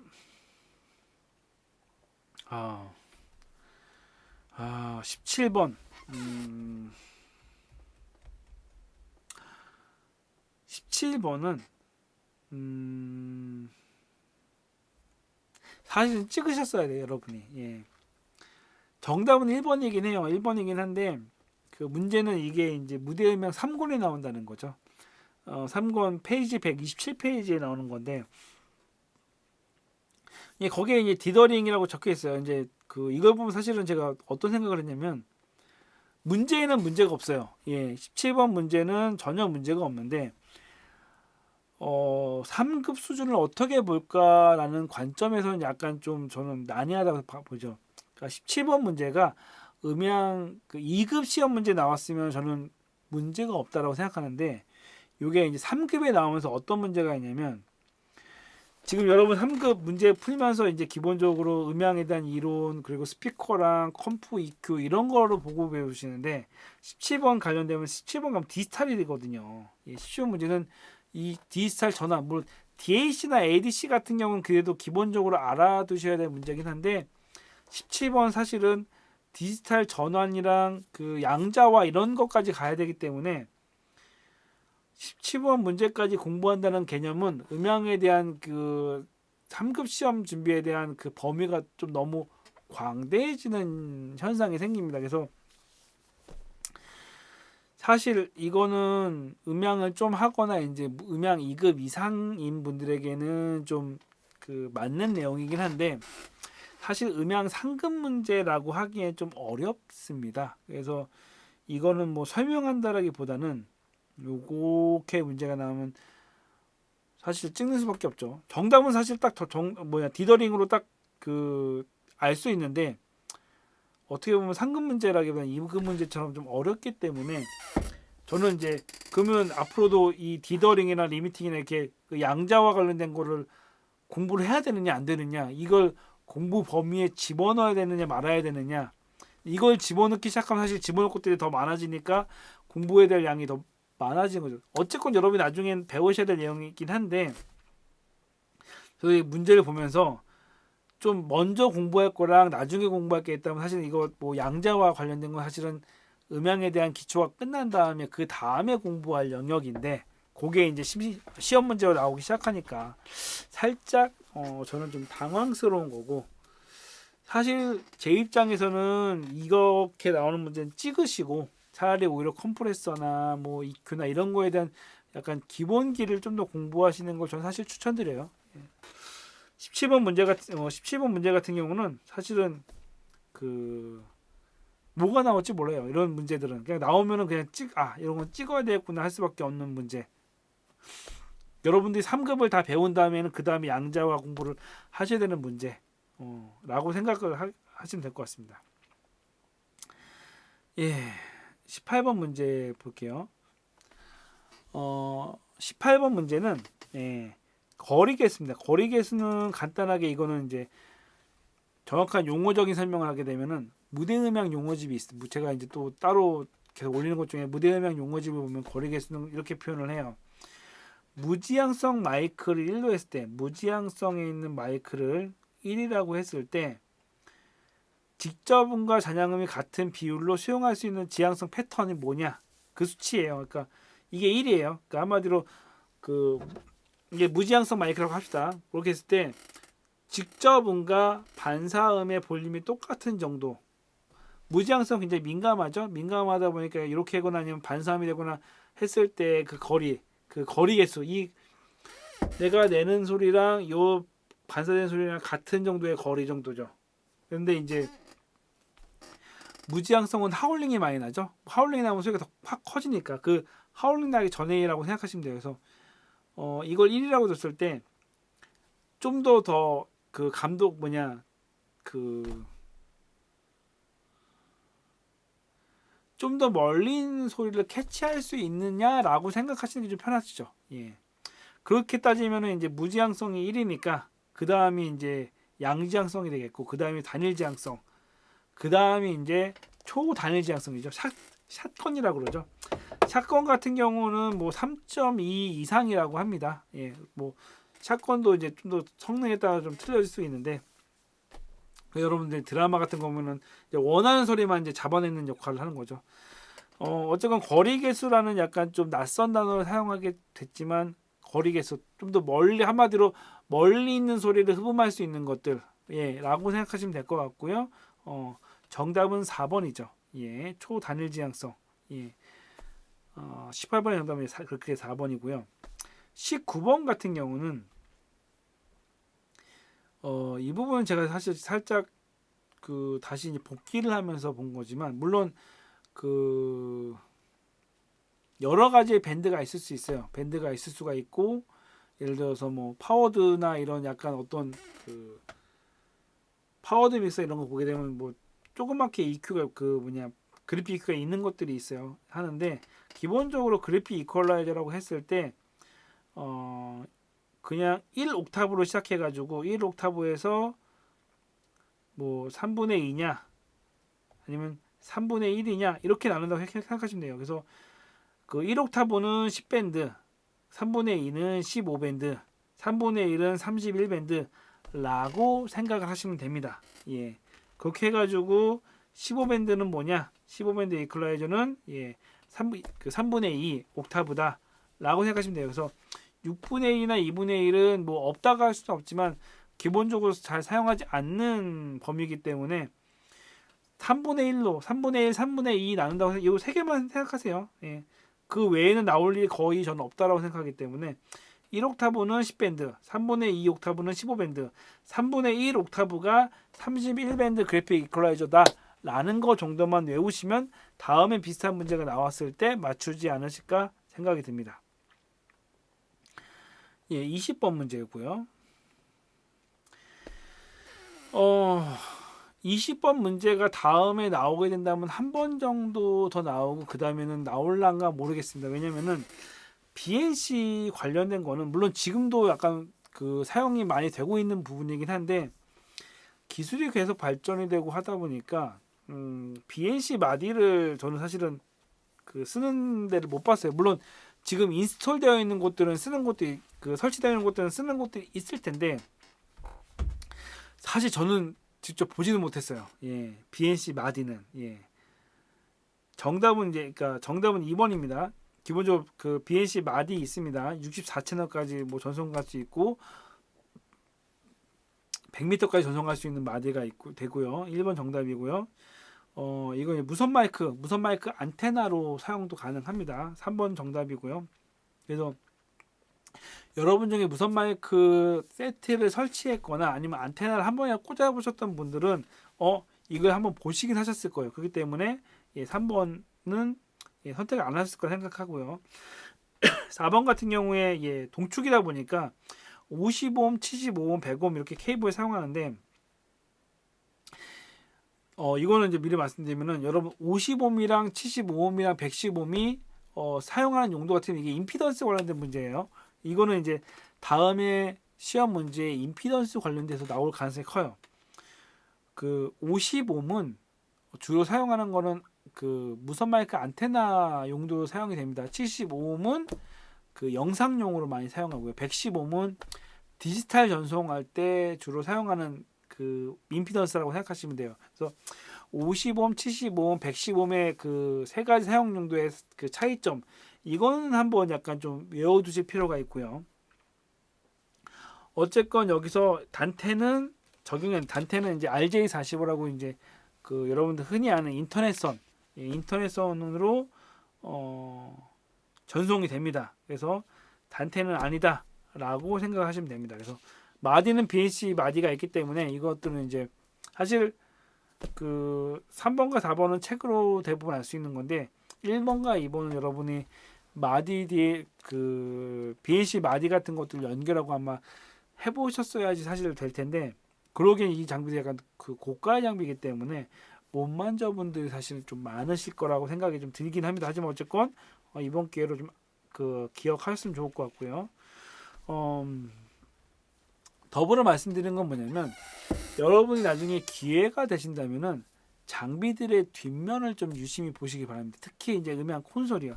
음향 콘솔 뒤에 보면은 뭐 어떤 콘솔에는 풋 스위치가 있는 것도 있고 AS, EBU도 있고 마디도 있고 슬롯 카드도 있고 미디 이런 여러 가지 단자들이 있어요. 뭐 GPIO도 있고요. 이랬을 때 어찌됐건 콘솔에 붙어있는 아웃보드에 있는 여러 가지 단자라고 한다면 사실 실질적으로 쓰는 단자들이거든요. 물론 메인 XLR이 가장 많이 쓰겠지만 그거 말고도 쓰는 여러 가지 그 부수적인 단자들이 있습니다. 단자들이 있으면 최소한 저게 어떤 용도로 저게 붙어 있는가. 사실 음향 콘솔에 붙어 있다는 얘기는 음향을 할 때 필요한 여러 가지 기능들이지 않겠습니까? 물론 내가 안 쓴다 하더라도 저건 어디에 쓰는구나라는 정도는 한 번 정도 체크해 두시기를 바랍니다.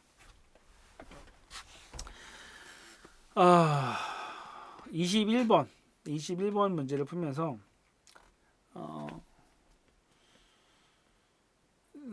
사실 좀 고민이 많아서 21번 같은 게 왜 그러냐면은 그 21번과 22번을 제가 문제를 볼 때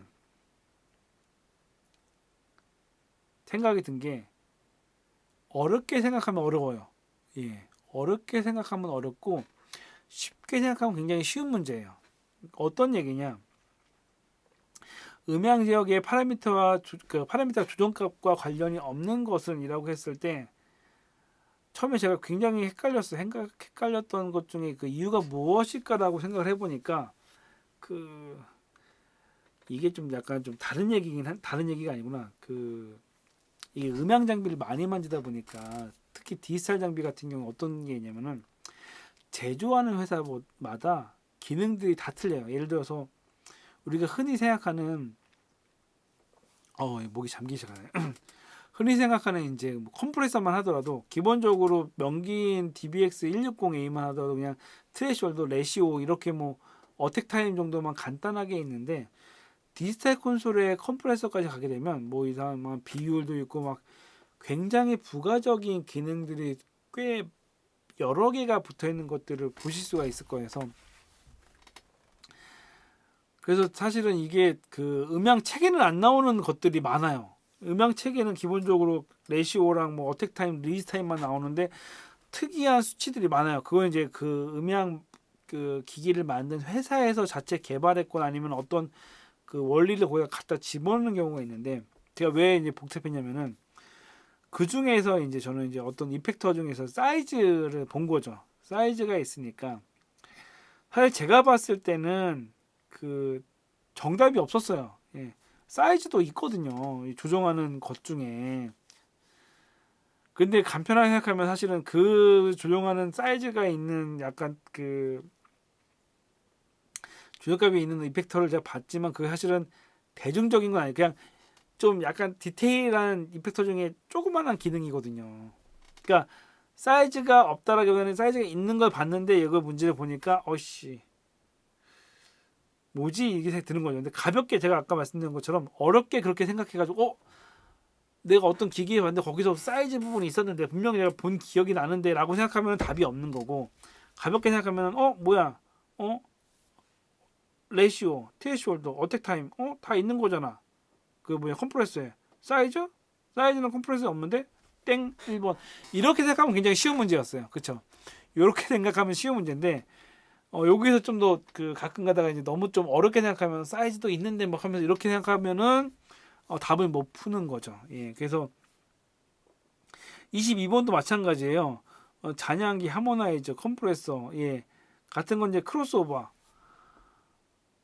여기서 이제 생각을 좀 하기 시작하면은 그 잔향기 하모나이저 컴프레서는 믹서 쪽에 붙는 거고 크로스오버는 DSP여가지고 앰프랑 붙는 거잖아요. 그래서 그렇게 생각하면은 간단하게 4번 크로스오버가 정답인데 뭐 여기서 이제 뭐 DSP의 그 컴프레서도 있는데 DSP에 컴프레서 있거든요.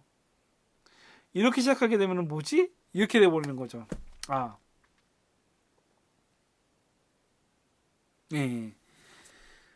아, 그러니까 그 크로스 그런 것 기능들이 좀 그래서 이제 가끔 이런 문제가 나오면은 사실은 뭐 여기서는 이렇게 적용될 수 있고 다른 데서는 이렇게 또 적용 안 될 수도 있는데 그냥 딱 기준적으로 가장 그 뭐냐 관련성 있는 거랑 없는 거랑 약간 좀 뭐랄까 내가 갖고 있는 여러 가지 잡지식을 살짝 내려놓을 필요도 있다. 약간 대중적이지 않은 거는 여기에 속하지 않을 수도 있다라고 생각하셔도 될 것 같아요. 가끔 가다가 이제 다른 얘기지만 콘솔 같은 경우도 기능이 너무 많아지니까 이거는 책이 없는 기능들이 버젓이 그 원리인 것처럼 나오는 것들이 있어요. 막 되게 막 복잡하게. 그건 이제 요즘 나오는 콘솔들은 매뉴얼도 없으면서 막 그 단어 선택들을 버튼의 이름들을 자기 마음대로 막 지정해놔요. 그래서 나중에는 그것 때문에 오히려 헷갈리는 경우도 있습니다. 그래서 좀 더 너무 아는 것이 문제를 푸는 데에는 약간 좀 오히려 쥐약이 될 수도 있다라는 말씀을 드리고 싶고요. 그래서 22페이지까지 봤고요. 이제 23번입니다. 22번까지 봤고요. 23번 할게요. 아, 최대값이네. 예, 그림의 최대값이 1볼트일 때 시력값과 평균값은 얼마인가? 이거를 그냥 책에 있는 걸로 간단하게 보면은 예, 2번입니다. 2번이 0.707이고 0.637인데 평균치는 어찌됐건 이거에 대한 뭐지? 사인파에서 이렇게 했을 때 이거를 전체로 봤을 때 여기에 대해서 뭐 그 하는 거니까 이건 뭐 평균치는 그렇다 치는데 시료값은 무엇이냐? 그래서 시료값을 좀 알아야 되는 게 시료치는 어 1볼트로 1볼트가 이제 직류 1볼트였을 때 이거랑 똑같은 한마디로 그래 똑같은 그러니까 직류 1볼트였을 때 똑같은 효과를 내는 교류는 몇 볼트를 쓰느냐. 예를 들어 직류로 어떤 것들 직류로 이거 뭐 직류가 1볼트였을 때 내는 힘과 똑같은 힘을 내는 교류는 몇 볼트 정도냐. 그러니까 1볼트의 직류로 힘을 낼 때랑 같은 힘을 내는 교류는 몇 볼트냐. 그러니까 한마디로 자동차가 있을 때 가솔린 연비가 있고 휘발유 연비가 있는데 가솔린 연비가 있고 디젤 연비가 있는데 똑같은 거리를 가는 게 있을 때 가솔린이 1이면은 디젤은 몇 정도가 내느냐 이런 거예요. 사실 똑같은 차가 있었을 때 뭐 예를 들어서 뭐 가솔린이 1을 썼는데 디젤이 0.7을 썼다 그러면은 디젤이 또 효과가 좋네. 0.7밖에 안 들어가네. 라고 할 수가 있잖아요. 똑같은 거리를 간다라고 했을 때 직류로 힘을 1볼트였을 때 힘을 내는 거랑 똑같은 힘을 내는 거는 교류로 환산하면 몇 볼트냐 라는 기준이에요. 그게 0.707이다. 여기 관점이죠. 그래서 이게 이제 DBU 이런 거랑 비슷하게 되는 건데 왜냐면은 기계 같은 경우는 이게 그 진법이 바뀐다고 생각하시면 될 것 같아요. 이게 전기로 관련된 거지만 전기로 관련된 건데 일단 직류랑 교류랑 하면서 이게 좀 설명하자면 복잡해지는데 어쨌건 직류 1볼트랑 같은 효과를 내는 거는 교류에서는 몇 정도 되느냐라는 것 정도는 알 필요가 있다. 그런 얘기고 그러면서 예를 들어서 저희 가정용에는 220볼트가 있잖아요. 220볼트는 그러면은 이거는 최대치냐 시료값이냐 뭐 이런 것들에 대한 것도 있어요. 그래서 기본적으로 220볼트, 110볼트는 그 시료치예요. 그러니까 시료치고 만약에 여기 최대값은 311 정도 된다고 하더라고요. 311 정도 되는데 이런 것들 교류랑 직류의 차이점이 어느 정도 되느냐라는 거에 대한 기본적인 이론이라고 생각하시면 되고 그래서 여기서 좀 주의하실 게 나중에 이제 책을 읽으실 때 공부를 하실 때 어떤 거냐? 직류일 때, 교류일 때 이거 생각하셔야 돼요. 예. 어쨌건 저희가 교류를 쓰고 있지만 교류를 직류처럼 쓰고 있거든요. 교류는 왔다 갔다 하잖아요. 왔다 갔다 하는데 저희가 이거는 뭐 예를 들어서 선풍기나 이런 것들은 교류를 그대로 쓰면 되지만 전자기기는 교류를 직류로 바꿔줘야 되지 않습니까? 이렇게 직류로 했는데 어쨌건 뭐 그런 거였을 때 직류 그 효율이랑 교류 효율 이거에 대한 차이점이 어느 정도 되느냐 이런 것들에 대한 기본적인 이론에 대한 설명을 하면서 이 문제가 나온 목적은 뭐냐 음향을 한다면 기본적으로 이런 기준점이 있어가지고 직류랑 교류 차이 뭐 그랬을 때 요 기준점으로 해가지고 1볼트를 했을 때 몇 볼트가 되느냐 CO치가 몇이냐 라는 것들에 대한 것들은 기본적으로 알아둬라. 물론 사실 이것들이 실제적으로 음향을 하는 데에 저희가 확 뭐가 와닿아가지고 영향이 미치는 건 극히 좀 드물 수도 있지만 기본적으로 이런 원리가 있다라는 걸 알아라. 단순하게 그냥 이걸 단순하게 1볼트일 때 CO치는 0.707 이렇게 단순하게 그 1대 707을 외우는 게 아니라 기본적으로 교류랑 직류랑 관련이 있는 것들을 외워라. 저는 사실은 그런 의미지 않을까. 24번까지 가면 그거죠. 그랬을 때 이제 24번은 좀 다른 관점으로 가야 되구나. 예. 그렇게 했을 때의 이론을 기억해라 라고 생각을 하시면 될 것 같습니다. 24번은 좀 약간 다른 건데요. 24번을 가기 전에 수치를 생각하셔야 돼요. 전문가용 장비는 플러스 4dB, dBU고요. 비전문가용 장비는 마이너스 10dB 대문자입니다. V입니다. 예. 두 개 차이가 나는데 차이는 14dB처럼 보이지만 정확히 따지면 11.8인가? 예, 11.8인가 돼요.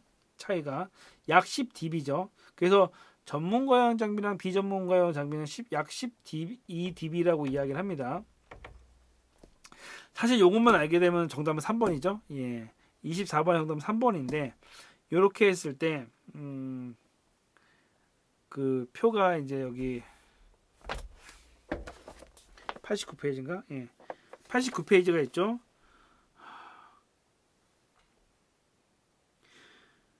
89페이지 표를 보게 되면 그 플러스 4 dBU였을 때는 사용된 전압이 1.23V고요. 예, 그쵸? 마이너스 10 dBV니까 마이너스 10 dBV였을 때 사용된 전압은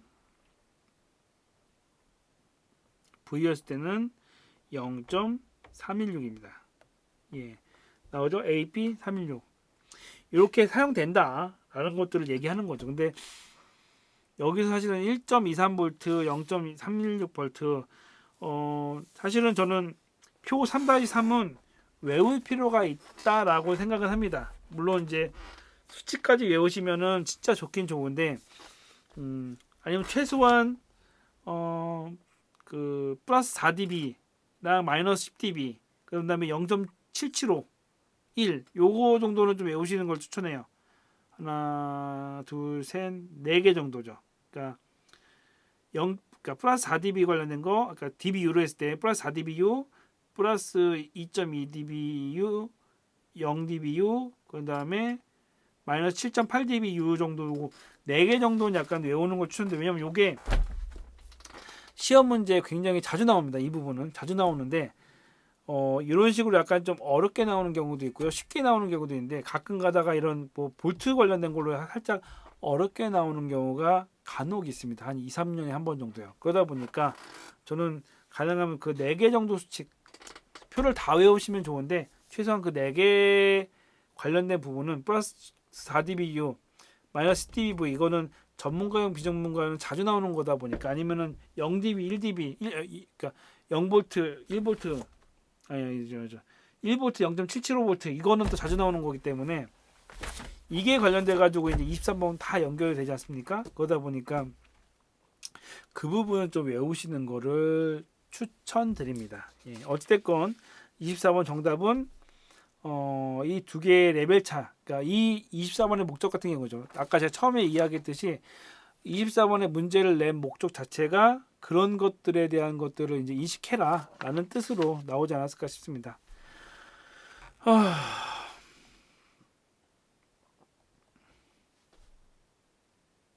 예, 25번은요. 예, 25번은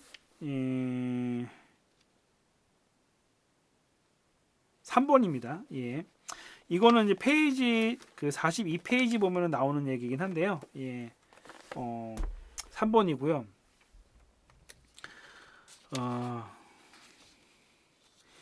26페이지는 이제 여러분들이 전기 테스터기를 사용해 보셨으면 사실은 금방 아실 수 있는 문제긴 해요. 예. 나중에도 한번 사용해 보시기 원하고요. 예, 전기나 전압, 전류 이런 것들 할 수 있지만 음압은 알 수 없다는 거 기본적으로 아시면 되고, 아까도 얘기했듯이 27번 같은 경우 제가 좀 빨리 들어갈게요. 지금 시간이 많이 지체된 것 같아서 빨리 하면은 27번 같은 경우 사실은 그냥 외우시면 되는 부분이죠. 예, 페이지 무대명 2의 페이지 146에 나오는 거 그대로 하면은 정답은 4번입니다. 28번 같은 경우는 딱 보시면은 일단 100Hz, 예, 28번이요. 100Hz에서 그 컷을 했을 때, 로우 컷을 했을 때, 거기 보면 슬로프가 2대1이지 않습니까? 2대1이잖아요. 2대1이라는 거는 절반이라는 건데, 이게 소리가 2배면은 플러스 3dB, 절반이면은 마이너스 3dB 생각하시면 돼요. 예. 그런 식으로 생각하시면 돼요. 2배면은 3dB, 그 3dB 줄어들었다는 얘기는 절반, 50%라는 뜻이기 때문에 그걸 적용하시게 되면 마이너스 3dB라고 생각하시면 돼요. 예. 이건 크로스오버 같은 경우는 약간 좀 틀린, 크로스오버에서 마이너스 3dB는 두 개 합쳐가지고 0dB가 되기 때문에 거기서 관련된 거고, 요거는 살짝 슬로프 관련돼가지고 레시오가 그러니까 2대1이기 때문에 2분의 1이기 때문에 그게 3dB가 된 거고요.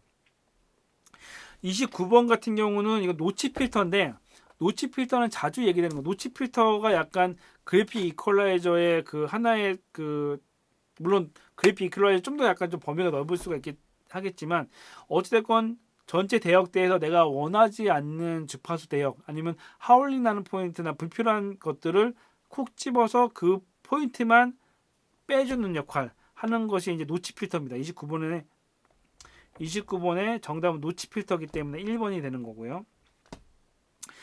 예, THD 고조파 왜곡률은 자주 나오는 겁니다. 아까도 이야기했지만 앰프에서 신호를 보냈을 때 그 신호가 어찌됐건 그 뭐 100배, 200배 확장을 하면서 그 약간 좀 왜곡되는 게 있는데, 어찌됐건 1% 이내까지는 사람의 귀로 그렇게 구별하지 못한다. 물론 그 이상까지 되더라도 구별 못하지만 이게 어떻게 보면 앰프의 성능을 나타내는 거기 때문에 어쨌건 그렇고요. 여기서 알맞은 게 이제 4번인 거죠. 앰프의 신호가 증폭하는 과정에서 원음이 변형되는 정도다라고 하는 게 정답입니다.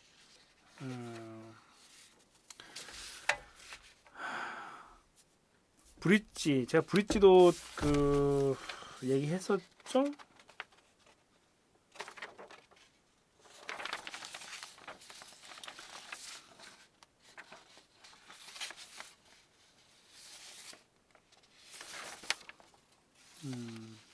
자, 앰프에서 브릿지 모드는 뭐냐면은 한마디로 그 출력이 플러스 마이너스가 있는데, 이 플러스로 연결하게 되면서 출력을 이론적으로는 최대 4배까지 낼 수 있는 겁니다. 이게 플러스 마이너스인데 플러스가 되기 때문에 그 2배가 아니라 4배가 돼요. 4배가 되는데 이론적으로는 4배지만 실질적으로는 에너지 손실이 있기 때문에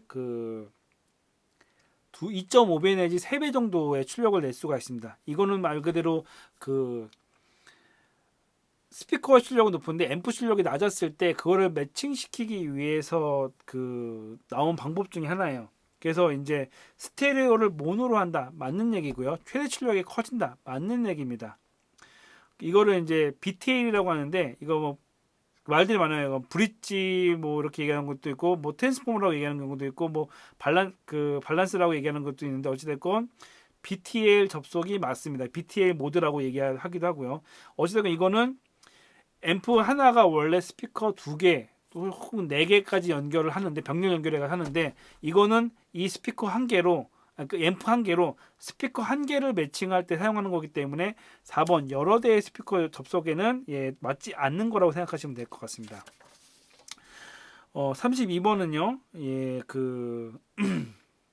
헤드룸이라고 생각하시면 되고요. 이건 그냥 표 외우시면 돼요. 표가 딱 있을 때 전체가 다이나믹 레인지 이 장비의 전체 낼 수 있는 소리의 범위 그죠. 그래서 D사 같은 경우도 고가의 장비 그 범위가 넓을수록 어쨌건 범위가 넓어지니까 장비의 더 퀄리티가 높아지는데 대신 이제 대역폭이 커지니까 그만큼 그 비용이 많이 들어가는 거죠. 그 에너지도 많이 들어가고 그러다 보니까 다이나믹 레인지가 넓으면 넓을수록 데이터도 많이 들어가고 어찌됐건 넓을수록 좋은데 그만큼 데이터가 많이 들어간다. 고가의 장비가 들어간다라고 생각하시면 되는데 어쨌건 이 전체에 있는 걸 다이나믹 레인지라고 생각하시면 되고 기준이 평균 표준 레벨 이걸 생각하시면 되고 여기 밑에 있는 거를 SMB 이거를 헤드룸이 넓으면 넓을수록 소리 조정했을 때 좀 더 좋은 소리 더 큰 소리를 낼 수 있기 때문에 저희가 뭐 헤드룸을 약간 확보해야 된다 이런 얘기하는 것들이 이런 것들인 거죠.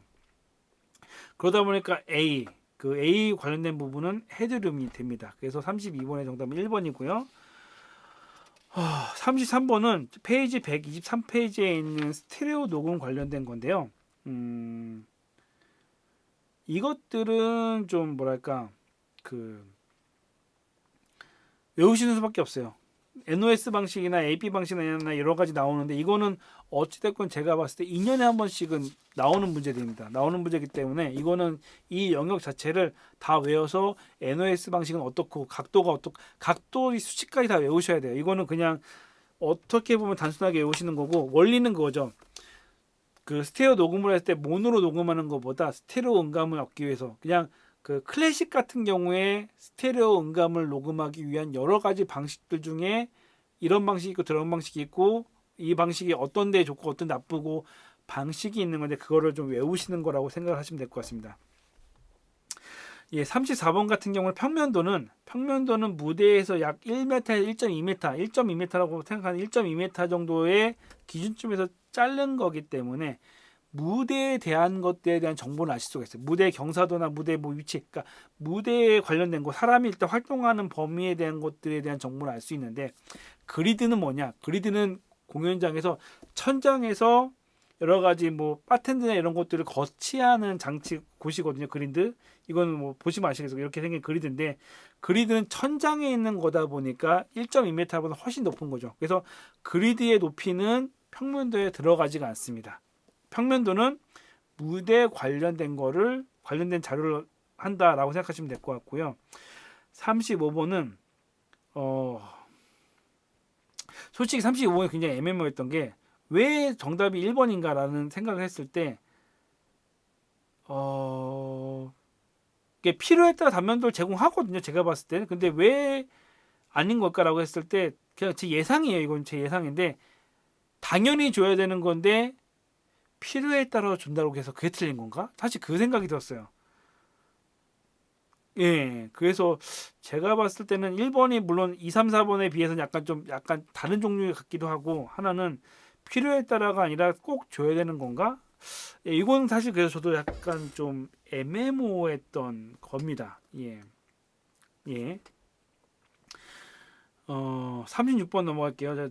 지금 사실 시간이 지금 10시가 넘어가는 상황이라 제가 회사 퇴근 여기 좀 잠궈야 되는 상황이라 정리를 좀 빨리 하겠습니다. 36번 같은 경우는 매트릭스는 이제 이게 디지털 장비가 되면 디지털 이게 약간 영역이 좀 틀려졌어요. 영역이 틀려졌는데 아날로그 기준으로 봤을 때 디지털의 아날로그에서 매트릭스로 소스를 보내는 거는 그룹이랑 그러니까 그룹 버스죠. 그러니까 콘솔만 좀 약간 틀려서 그룹이 나가는 경우도 있어요. 그룹이 나가는 경우도 있는데 어쨌건 그룹 버스죠. 그룹 버스랑 메인 버스 관련된 것만 모아서 합니다. 그래서 매트릭스는 음색 조정이나 이런 것들이 아니에요. 그냥 그룹 관련된 소리 그러니까 그룹이나 메인으로 나갔던 소리를 그냥 녹음용이나 아니면 밖에 송출용으로만 쓰는 용도지 뭐 음색을 바꾸거나 이걸 가지고 뭐 따로 또 억스를 보내고 이런 용도가 아니기 때문에 매트릭스는 이 용도다. 그래서 정답이 2번이다 라고 생각하시면 되고요. 37번 같은 경우에는 이제 접지 관련된 거는 음향에서 접지는 굉장히 중요한 역할을 합니다. 그라운드 루프가 됐건 세시 접지, 신호 접지, 그 지표 접지 이거는 꼭 아셔야 되는데 지표 접지는 전기 관련된 겁니다. 지금 30번에 4번 같은 경우에 변압기 케이스 이거는 그 세시 접지 그에랑 관련된 거고 지표 접지라면 전기 관련된 접지이기 때문에 4번이 옳지 않은 겁니다. 38번 같은 경우는 이제 치차름은 이렇게 생각하시면 돼요. 여기서 이제 치차름은 고음 약간 관련된 부분이 큽니다. 고음이랑 관련된 부분이 고음 부분 관련된 부분이고 거기서 생기는 문제를 해결해야 되는 부분이기 때문에 가장 큰 건 이제 DSR을 적용하는 게 가장 우선적인 거긴 한데 일단 문제는 그 고음 관련된 건데 관계가 없는 거는 이제 고역 통과 필터는 이제 로우컷 관련된 거니까 고음을 안 건드리고 저음만 깎겠다는 거잖아요. 그 고역 통과 필터라고 했지만 옛날에 아까 얘기했지만 고역 통과 필터는 로우컷, 그 로우 패스 필터는 하이컷 이런 얘기했잖아요. 고역 통과 필터로 해가지고 고역 관련된 것처럼 살짝 보이지만 사실은 고역 통과 필터는 로우랑 관련된 거기 때문에 38번에 치차름은 고역대에 관련된 것이 아닌 거기 때문에 이제 그 2번이 정답인 거죠. 2번은 저음역대를 제거한 거기 때문에 저역대입니다. 39번 임피던스는 무조건 같아야 된다 생각하시면 돼요. 50옴짜리 그 임피던스 가진 거 있으면 50옴짜리 끼시면 되고 75옴이면 70옴짜리 끼시면 돼요. 2배, 3배 상관없어요. 이거는 들어가는 게 2면은 가는 것도 2여야 되는데 한쪽이 5거나 한쪽이 3이면은 물론 이렇게 가는 거는 괜찮을 수 있다 치더라도 어쨌건 임피던스랑 맞지 않는 거기 때문에 어느 쪽이 높을 필요가 없어요. 그냥 불필요한 거고 임피던스는 무조건 가는 거 오는 거 입출력 단자는 똑같다는 생각을 하시면 됩니다. 그렇게 생각을 하시면 될 것 같고요. 40번은 1, 2, 3번은 아날로그 관련된 거고 누가 딱 봐도 4번은 디지털 신호 전송하는 거죠. 그러다 보니까 40번은 4번이 정답이고요. 제가 하다 보니까 시간이 좀 더 길어져서 그 마지막을 약간 좀 빨리 하긴 했는데요. 기본적으로 이 자료는 기존에 올린 것도 있기 때문에 두 개를 같이 비교해서 보셨으면 좋겠고요. 사실은 좀 더 하고 싶은 말들이 몇 가지가 있었는데 좀 생략이 됐습니다. 그래서 그 부분은 제가 생각이 들었을 때 이거는 이제 그 시료값이랑 뭐 그 DBU, DB에 관련된 거는 제가 한번 날을 잡아가지고 따로 좀 정리를 해서 이 부분은 따로 정리를 해가지고 한번 이야기를 하도록 해보고요. 다음 시간에 제가 조만간 그 16년도 거는 따로 정리를 해가지고 다시 영상을 올리도록 하겠습니다. 어쨌건 수고하셨습니다.